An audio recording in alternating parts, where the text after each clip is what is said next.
Welcome into Hittin Hard with Jon Chuckery here on Locked On Sports Atlanta. Today on the show, we'll give you the thoughts about the Atlanta Falcons' upcoming schedule, a Mike Smith dream, and can Desmond throw for 25 plus? It's all next. It's Hittin Hard with Jon Chuckery, Locked On Sports Atlanta. This is Hittin Hard with Jon Chuckery, part of Locked On Sports Atlanta, and it starts now.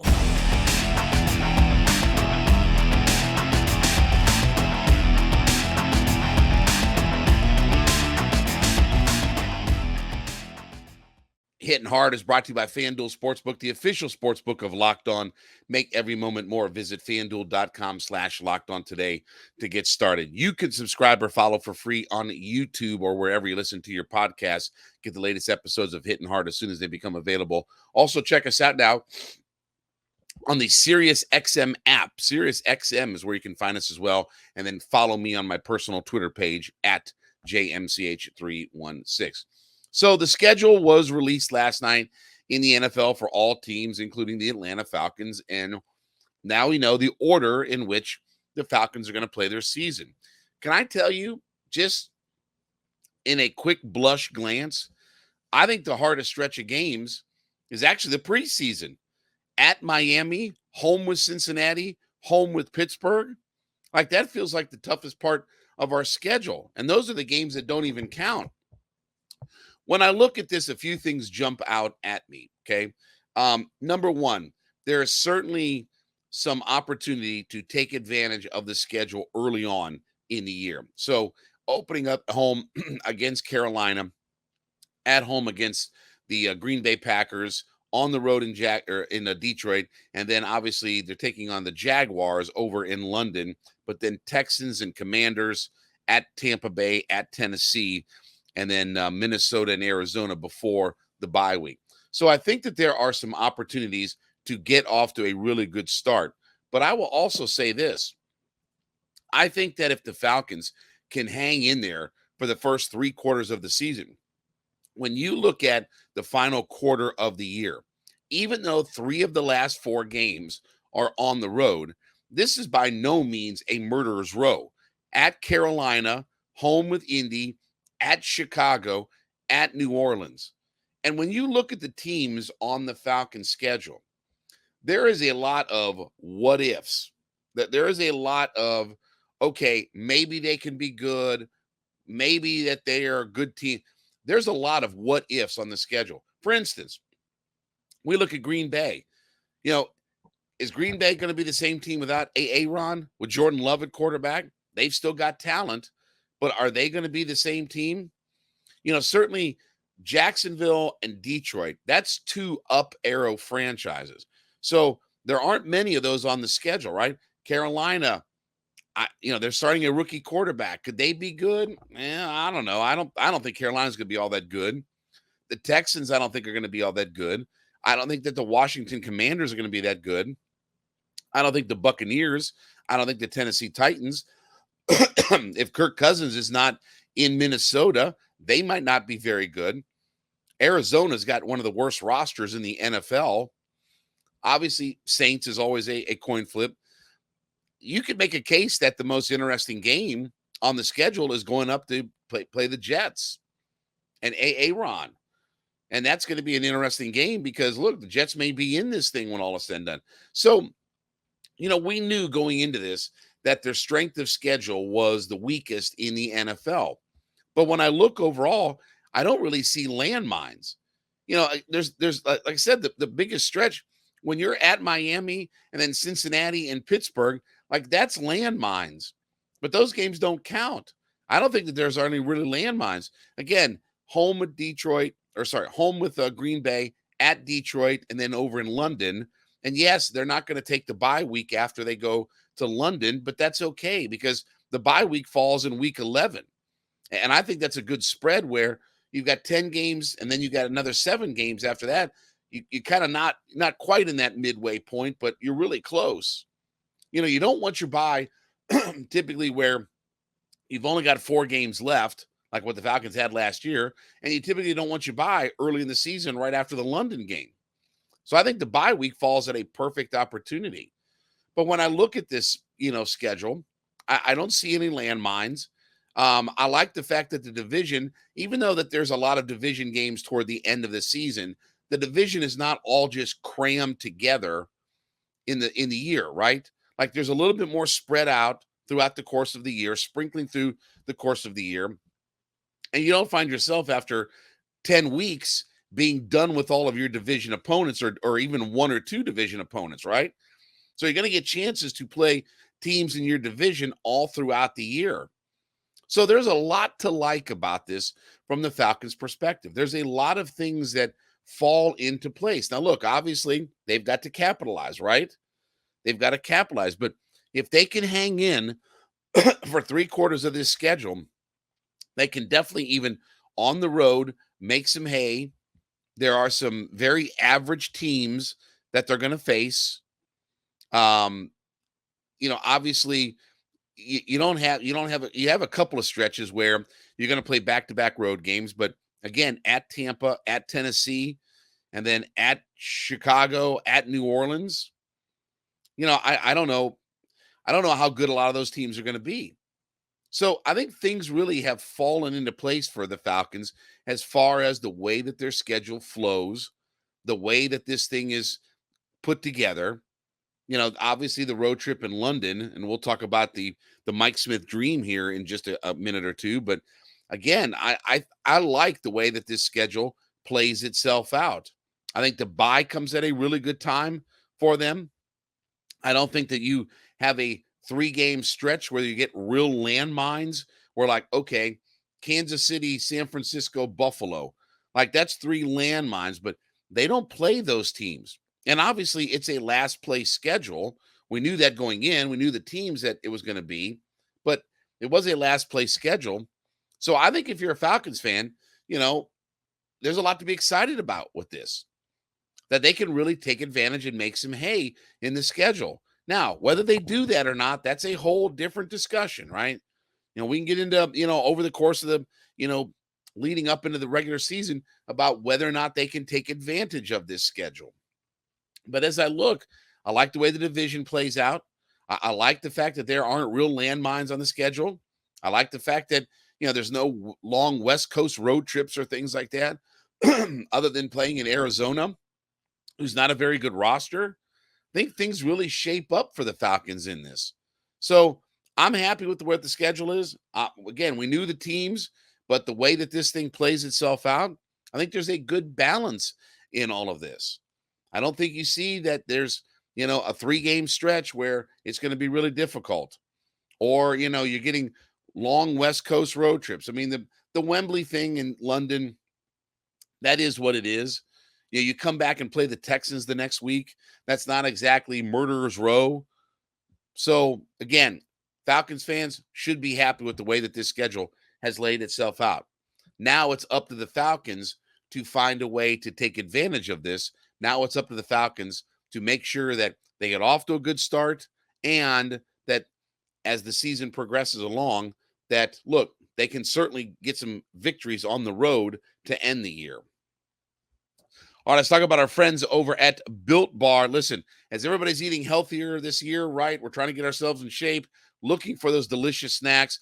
Built Bar's got you covered. 130 calories, 4 grams of sugar, 4 net carbs, but a whopping 17 grams of protein. So whether you want the marshmallow puffs, you want the protein-infused puffs, you want the traditional protein bars, Built Bar's got you covered, and they've got new flavors coming out every single month. But now you have multiple ways where you can buy your Built Bars. You can go to Built.com, check out the website, all the different flavors, all the different types of bars that they have available to you, and order them online, and then put your order in and wait for them to come.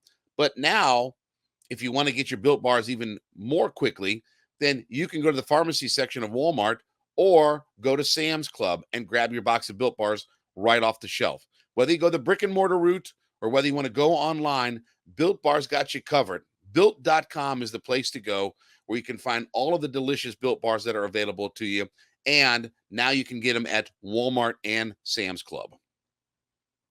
So this schedule is a Mike Smith dream.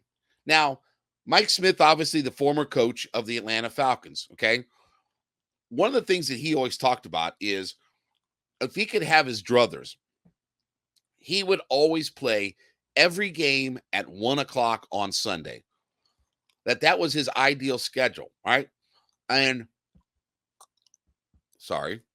For now, the Falcons, without the flex games, which again, the only two flex games on the schedule are the Saints on Sunday, either January 6th or 7th, and in week 15, the Carolina Panthers, which is either going to be a Saturday or Sunday on the 16th or 17th.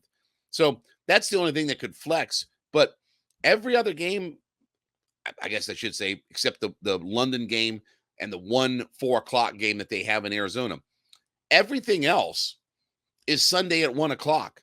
And this is a Mike Smith dream, because I do think that with a young football team, when you're talking about a young team in the Atlanta Falcons, I think that you want that consistency in the schedule to know that you're just going through and playing every afternoon at Sunday at 1:00.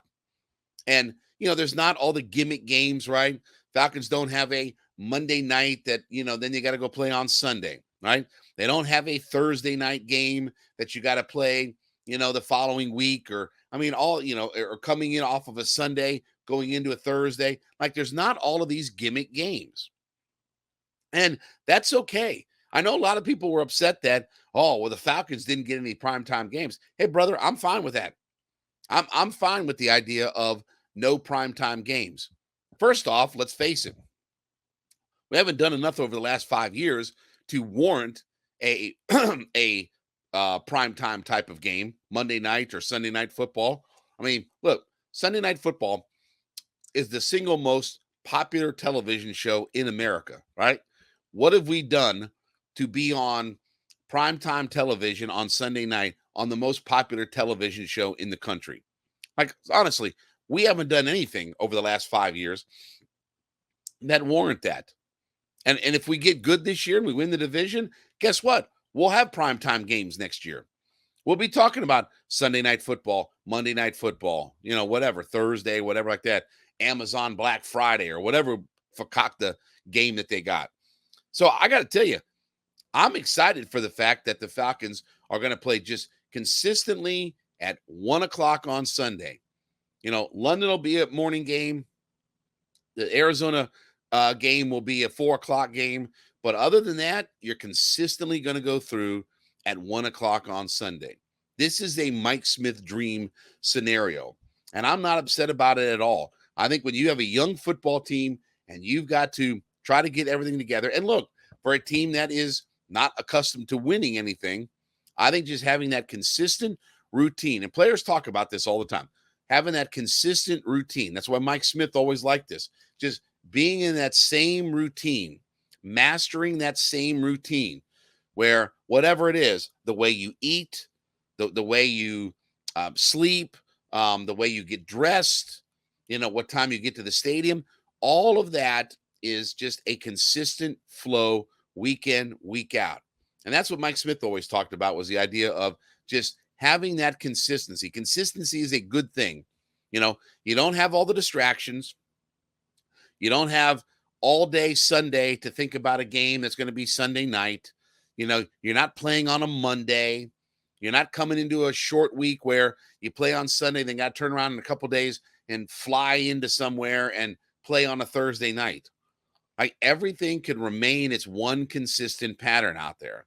And while Falcons fans, I understand that they don't like the fact that, we don't have any primetime games. Hey, man, for the good of the football team, this is a better scenario. This has turned out to be a better scenario than having all those Monday night games or a Sunday night game or whatever like that. Let Dallas have their 3 Sunday night games, right? They've got, I think, the most Sunday night football games, and they probably play on, Monday or probably some other things too as well, but again, consistently going through 1:00 on Sunday. I like it. And I like the way that this schedule falls into place. Look, we have to take advantage of this, right? Like, we have to be able to find a way to take advantage of what the schedule is. We know it's a last place schedule. We know that they have the quote unquote easiest strength of schedule going into the year based upon last year's results, which, again, doesn't mean anything. It doesn't mean a hill of beans at the end of the day. But when I look at some of those teams on there, I don't see that there are landmines all over the place. I like the way the division is structured with all the games not crammed all together. Not everything is crammed in the last part of the season, or, you're not playing two division opponents by the time you get to your bye week, and then, you don't have them to play anymore. You're going to play everybody consistently throughout the division over the course of the season. And even the road schedule, 3 of the last 4, that you can take advantage of all of this. So again, I think it works out really well. I think the Falcons are in good position. Hopefully they can take advantage of all of this. But this is a Mike Smith dream scenario. 1 o'clock on Sunday, having that consistency of going all the way through and not having any short weeks, not having any long weeks, not having Monday, Thursday, even Sunday night, things like that. When the Falcons get good and they become a good franchise again, then we can line up all the primetime games. But for now, I'm thrilled about the fact that they don't have any kinds of primetime games, any kinds of distractions. You can be Sunday at 1 o'clock, and I would certainly say that Mike Smith would agree with me. All right, after you've made Hittin' Hard with Jon Chuckery your first listen, make sure that you go into the comment section of whatever platform that you're on, YouTube, wherever you listen to our podcast, and leave us a comment that you're an everyday listener. So we call them our everydayers, and we thank you so much for being a part of the ever-growing community that we have here. We call them our everydayers, and we want you to leave us a comment to let us know that you are an everyday listener to the show. 5 days a week, every day, you're checking out Hittin' Hard. You're being a part of our growing network. We thank you so much for that opportunity to come into your audio speakers or what have you on a day-to-day basis. So can Desmond Ridder throw for 25 or more touchdowns? Let me give you a couple of interesting numbers, okay? Matt Ryan, for his career, had 9 25-plus touchdown seasons, okay? Matt Ryan by himself, 9 25-plus touchdown seasons, okay? Every other quarterback in the history of the Falcons franchise had 4 25-plus touchdown seasons, okay? Only 4. And that was only done by 3 guys. 3 guys besides Matt Ryan had 25 or more touchdowns in a season, okay? Now, the last time somebody not named Matt Ryan had 25-plus touchdowns as a Falcons quarterback, go back to Chris Chandler in 1998. Where'd the Falcons end up that year? Oh, yeah, that's right, the Super Bowl. Yeah, I forgot. So Chris Chandler, 1998, Chris Miller in 1991, and then Steve Bartkowski in 1980 and 1981. He's the only guy who had the 30-plus touchdowns, back-to-back seasons of 30-plus touchdowns. That's the only 4 times that has happened over 3 quarterbacks, not named Matt Ryan. And look, while we talk about what the Falcons offense is, it's balanced, it's a run-heavy, offense. Again, majority of play calls that were run versus pass. I got all that. But there's no reason why Desmond Ridder can't be 25 touchdowns. Couple of reasons. Number one is, we've talked about on the show, they have to be elite in the red zone. Okay? That is certainly definitely running the football in, but it's also little swing passes, little whatever. A quick route to Kyle Pitts, Drake London, right? We saw some of those things happen last year. And if Kyle Pitts is going to, again, he's going to be Travis Kelce or whatever like that, then he needs to be a 10 or 12 touchdown guy. Well, that's almost half your touchdown total for 25 if he carries it by himself. So there's no reason why Desmond Ridder in an NFL league that is pass happy and sets all kinds of passing records, there's no reason why that he can't be a 25 touchdown quarterback. And again, if we're going to get into that balanced offense that we all talk about, right, then he should be that. And when you've got, again, Jonnu Smith, Kyle Pitts, Drake London, You got Tyler Algier. You got Bijan Robinson. And then if they, end up re-signing Michael Pruitt, the unicorn, right? If they end up signing some of those guys and you randomly find a touchdown target or two, right? I think it was Matt Ryan in that Super Bowl year had I think it was like 11 guys that he threw touchdown passes to. There's no reason why Desmond Ridder can't have a plethora of touchdown passes to all different kinds of guys and then have Kyle Pitts be your 10 or 12 touchdown. Now, I had a guy last night on the radio say, well, what's Kyle Pitts done to do all this? Here's the thing. These are the guys we have, okay? This is our roster. We didn't draft Penei Sewell or Micah Parsons. So we have Kyle Pitts. That's the guys we got to go to battle with. That's the guys that we have to win football games with. And the way we win football games is we score touchdowns with Kyle Pitts. I mean, that's how we have to do it. I don't have Micah Parsons on the defensive side of the football to just game wreck everything, and just go out there and sack the quarterback 3 times. And okay, well, we don't have to score 25 points a game. I don't have to do anything. We've got a game wrecker on defense. We don't have that. We don't have those guys. So again, the guys that we have, again, London, Bijan, Pitts, that's the guys we have. That's the guys we have to go to battle with. And that's how we're going to have to win, right? We've got a lot of offensive firepower. And not just those guys, but obviously, Jonnu Smith and Cordero Patterson and all these guys that we have. There's no reason why in today's NFL that Desmond Ridder can't be a 25 touchdown quarterback. And I don't think he's going to be a quarterback that when you look at his stats and numbers, that it's going to be 25 touchdowns and 15 interceptions. I don't think he's going to put the ball in harm's way. But again, if we're going to win and we're going to be a division champion, we're going to have to be elite in the red zone. Well, that's not just running the football in every time. That's not just I formation, run it on the right side behind McGarry and Lindstrom, and we just pound it in there. There'll be a lot of that. Don't get me wrong. There'll be plenty of that. But there's no reason why that we can't have some vertical passing, whether it's Pitts or Jonnu Smith. There's no reason why we can't have some vertical passing. There's no reason why we can't throw it when we get down deep into the red zone with all the big physical targets that we have. So if Desmond Ridder is only an 18, 19 touchdown type of quarterback for this team, I don't know if we're going to get to where we need to be. Because again, you know what I don't have? Micah Parsons, Joey Bosa, Miles. I don't have that guy on the other side of the football. I didn't draft those guys. I drafted Pitts and London and Bijan. That's the guys we drafted. Would I have drafted those guys? No, I wouldn't have drafted all those guys. But that's who we have. That's the roster that we've created. And I'm not saying that they're wrong or whatever like that. Time will tell. If they don't get it right, guess what? They'll be looking for a new head coach and a new general manager. And this philosophy, if it doesn't work, guess what? It won't linger because Arthur Blank is not going to, be a 90-year-old owner hanging on to his head coach and general manager just for the sake of hanging on to him. That's not going to happen.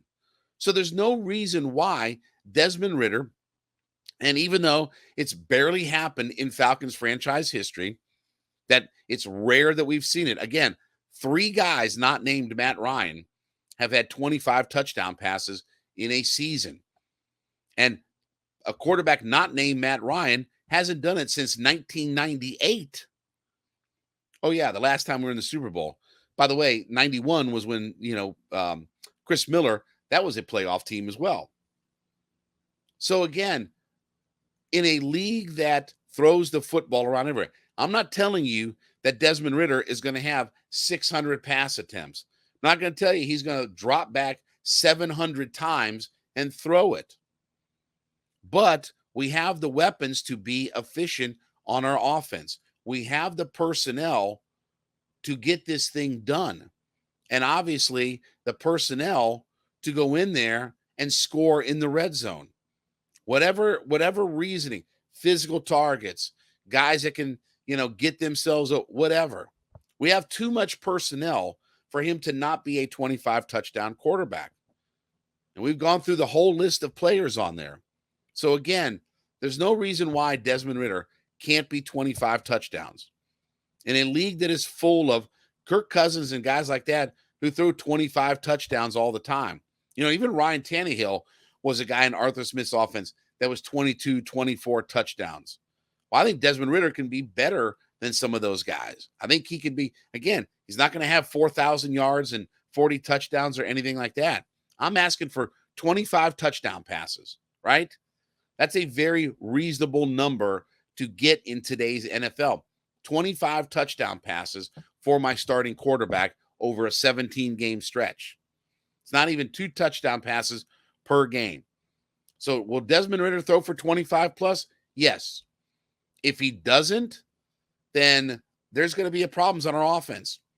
There's going to be, because we're not going to run for 8,000 yards and have 60 touchdowns on the ground. We're going to have to find a way to get creative because teams are going to take away what we do best down deep. And we've got to get the ball into Pitts and London and Jonnu Smith and Cordero Patterson and all these guys' hands, and Algier and Bijan throwing the football to him. So I will tell you, I think Desmond Ridder throws for 25 plus touchdowns, or our offense may kind of sputter. If he can't be a 25 touchdown quarterback, and I'm, again, 24, 23, okay. But if he's 18 or 19 touchdowns, that's not going to be good for what our offense wants to do. This isn't Marcus Mariota anymore. We need to be more balanced. We need to be, an offense that can throw the football downfield and throw it competently. Because at times last year, we were an incompetent passing team. All right, well, thank you so much for making Hittin' Hard with Jon Chuckery your first listen. Be sure when you go in and listen to the podcast that you go in and leave us a comment letting us know that you're an everyday listener. We call them our everydayers. Be a part of the community. Let us know that you're an everyday listener 5 days a week to the show. We thank you so much for being a part of our community. You can follow us for free on YouTube wherever you listen to your podcast. Get the latest episodes of Hittin' Hard as soon as they become available. Also on Sirius XM now, on the Sirius XM app, and then on my Twitter page at JMCH316. Give me a follow there. Back with you on Monday. This has been Hittin' Hard with Jon Chuckery, Locked on Sports Atlanta.